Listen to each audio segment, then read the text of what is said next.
right, David, it was lovely to see you again, all looking fit as a fiddle after your illness. Yeah. And you're fully recovered now. I am fully recovered and glad to be back at the service again this year. Yeah. The sad thing is that I can't collect anymore because I can't walk that distance. Yeah. And I really have to cut down on what I do. So that's the sad thing, the Sailor Society, you know. But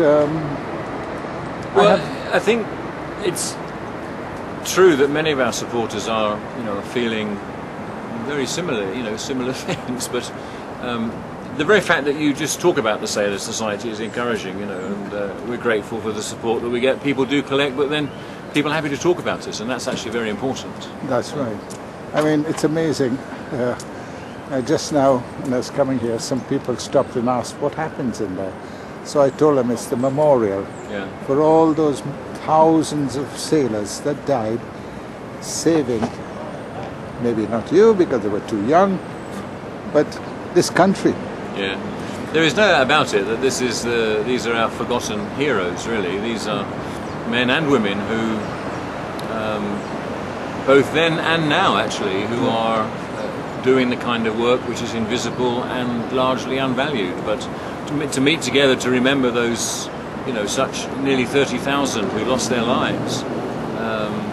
This year, of course, being the 70th anniversary of the Atlantic convoys, brings some people to focus on this, but still I think there's a national ignorance about both our indebtedness to those who have gone before and those that are still, 95% of goods coming into the country today arrives on ships. So we are still indebted to seafarers. As I used to tell them when I was collecting, they'd say, "Oh, Donald, I haven't been to the bank today." I said, "Well, I don't want that much, But you're not going to wiggle out of it, because if it wasn't for these mariners, it would be a different country, this. Yes. They kept us alive with all the supplies of food and whatever, Well, I think it's easy to forget that there's an awful lot goes on before stuff gets into our shops and into our homes, and that's what's missing. I think we live in an instant age where we just think things sort of disappear. But I think a fortnight, if no ships came for a fortnight, then as a country we would be on our knees. We are so dependent, not just on the things that we need to make our lives more enjoyable, but things that we need that are essential, which we don't provide. It is that the majority of seafarers live well. Yeah. The issue is not that they're bad treated by and large. I mean, there are those that are, and of course we can talk about piracy, but the majority of seafarers are coming in and out of our ports. They're working for responsible companies, they're on a fair wage, their living conditions are good. The fact of the matter is they are isolated. That's the big issue. They're away from their families and loved ones for, up to a year. Many earning their way out of poverty. They're not seafarers by choice, but that's something which at least they can do, and they're willing to bear that cost of isolation and so on in order to support their families at home. I know I still fly the flag on days when there's nothing else to fly. Yes. I look in this bag, which I have flags I can fly at any time, like the flags of the realm, 16 of them, plus our ensigns. Right now it's the Merchant Navy, of course, flying today, and so on. With the dove. Yeah, the star and the dove. Yeah. Yeah, and so that flies, and it gets the people in the pub next door. Fox, what the hell flag is that? One guy has a list, so he knows. Well, it's interesting that as a flag, it's not maybe recognised today, but when it was first flown, I think in 1817 on a ship called the Zephyr up in South Shields. Yeah, yes. That was when it was first flown, our flag, and since then, for many years, when seafarers saw the flag, they knew it was a place where they'd be welcome. They could go there, they'd be welcome, and it was a place of safety and companionship. I know when I was at sea, whenever I went to port, I would make an attempt to go to the Seamen's Mission, Apostleship of the Sea, whatever it is that was on, in that port. And I think in Newcastle or South Shields, you were blessed with both parties. Yes. Yeah. As you were indeed in many ports around the world, you'd find there'd be a Sailors Society Centre, or as it was then, a British and International Sailors, or the British Sailors Society, or a Bethel Centre. But there'd also be an Apostleship at Sea and a Mission to Seafarers, and countless others belonging to the Norwegians, the Scandinavians, the Finnish, the Swedish, and so on. Whereas now, I think you're tending to find more and more seafarers' charities working together. I don't think it matters actually to the seafarer what the building is. That's right. What matters is that there are chaplains there to help and assist them, and as we are in many parts of the world, Sailors Society. But there was a lot of fun to be had there, dancing and what have you, aside from the church, the chapel and stuff. Yeah. So it really was somewhere peaceful to go and have a bit of fun.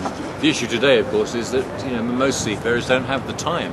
Yeah. They don't have the time to get off the ship, and that's why our chaplains have vehicles and can take them to a centre and get them back to the ships quickly before they sail, so they're not left. Anyway, it's very nice being able to talk to you again. Good to talk to you again. And hopefully we can make it next year. Oh, well, I hope so. Yes, all things being equal. Yeah. All right. Thanks a lot. Thank you very much. Bye. God bless you. Thanks. Bye bye. Thank you very much indeed.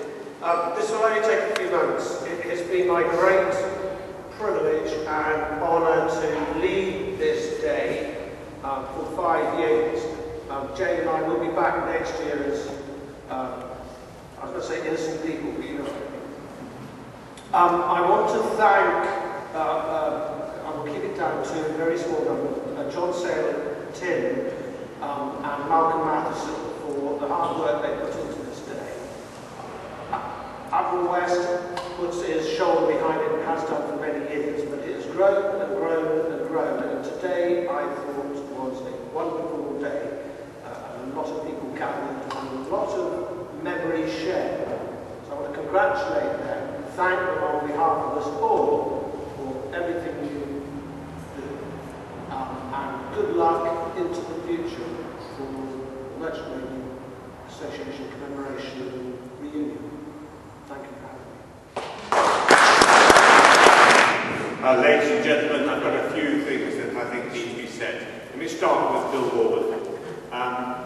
Bill isn't just saying goodbye to you, he's also saying goodbye to me and to the Royal Navy after many, many years of support. A support which some of you know started with his earliest years working for a dodgy company by the name of BP. So he took that off the CV in order to try and make it slightly tidier when it came to his public military service.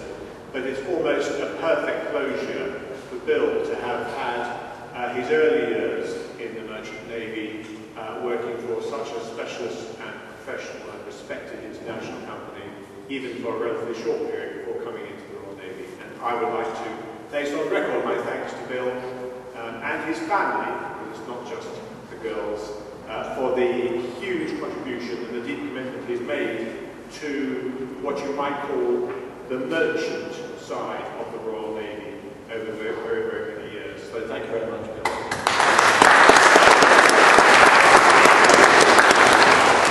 I'd also like to register a couple of other important facts. I think the first is that as I have had the privilege of coming into the position of responsibility for the service, so that period, that journey has coincided with a rising awareness of the relationship that is fundamental to the security, safety and commercial success of trade at sea through the Royal Navy and the Merchant Navy, and indeed all the other facets that reflect and work upon the sea.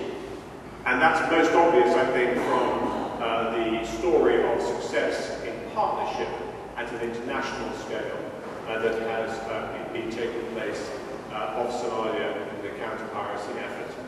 And that's now reached a point where a combination of professional expertise from all parties and partnership, but a give and take, as we've learned our way through this particular journey to achieve the degree of relative success that exists today.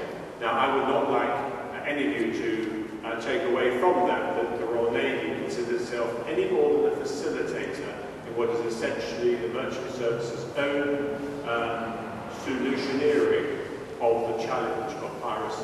But I'd just like to place on record that it's not over. We know that the challenge continues in the Gulf of Guinea. We know that piracy as an criminal activity will occur in any part of the globe that it so chooses to make itself felt, and as a result, our partnership continues. I'd also like to place on record that the awareness that has come to the Royal Navy and the Royal Marines as a service, I wouldn't include RFA because it would be belittling their own saying.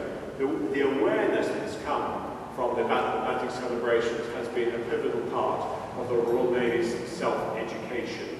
And the contribution of the merchant service in all of its forms, including if I could reach out and touch as far as air-sea rescue and all the other facets that made the success upon the oceans what it was through those incredibly difficult years, has been a journey of understanding for my own service.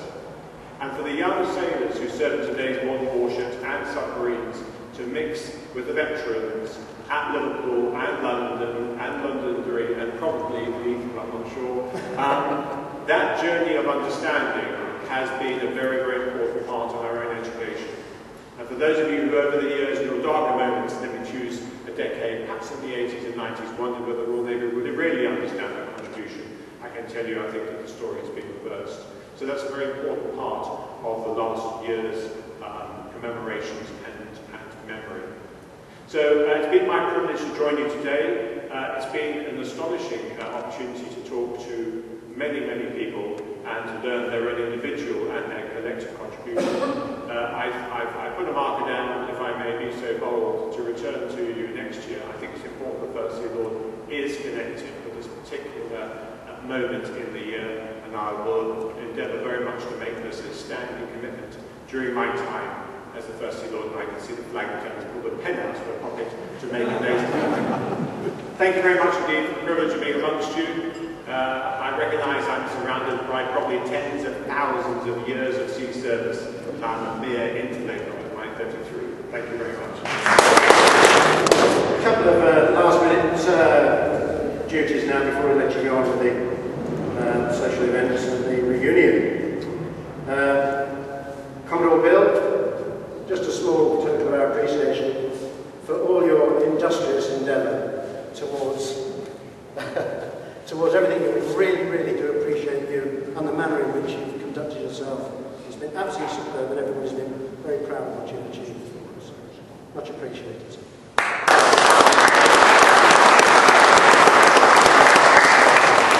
Admiral, another small gift for you, sir, in appreciation, again, of your attendance here, and hopefully a little bit more interest for you.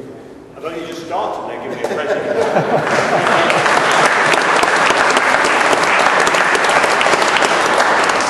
And David Potterton, are you in the house? Yes. This way, sir. David, you've led the service now, and we really appreciate all the things you've been doing for us and collecting all the many faiths around you. This is a small token of our appreciation, so thank you very much indeed, sir.